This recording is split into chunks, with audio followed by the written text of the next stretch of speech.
संभाजी महाराज और औरंगजेब, स्वाभिमान की जंग। 1689 का वो खौफनाक दौर। दक्षिण में औरंगजेब अपनी विशाल सेना लेकर बढ़ रहा था और उसका एक ही मकसद था, मराठाओं का खात्मा। संभाजी महाराज को संदेश मिला, आत्मसमर्पण करो तो जान बख्श दी जाएगी।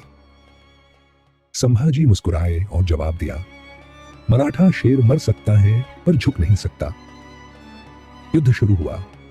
मुगलों की भारी सेना के सामने मराठा वीरों ने गुरिल्ला युद्ध नीति अपनाई। पहाड़ियों और जंगलों से हमले हुए। औरंगजेब भौंचक्का रह गया। वो समझ नहीं पा रहा था कि इतनी छोटी सेना उसका इस तरह सामना कैसे कर रही है। लेकिन फिर गद्दारी हुई। अपने ही लोगों के धोखे से संभाजी महाराज और उनके मित्र कवि कालश संगमेश्वर के पास पकड़े गए। औरंगजेब ने उन्हें बुलवाया। उसने कहा, इस्लाम कबूल कर लो, जिंदगी और सम्मान दोनों मिलेंगे।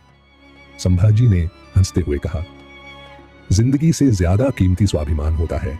मौत मंजूर है लेकिन तेरा धर्म नहीं। औरंगजेब तिलमिला उठा। फिर शुरू हुआ इतिहास का सबसे क्रूर अध्याय। संभाजी महाराज के जिस्म के टुकड़े टुकड़े कर दिए गए और उन जख्मों पर नमक छिड़ककर उन्हें तड़पाया गया।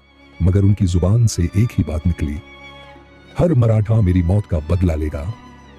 अंत में औरंगजेब ने सिर झुका लिया और कहा, मैंने भारत के कई राजाओं को हराया पर संभाजी जैसे शेर को कभी नहीं झुका सका।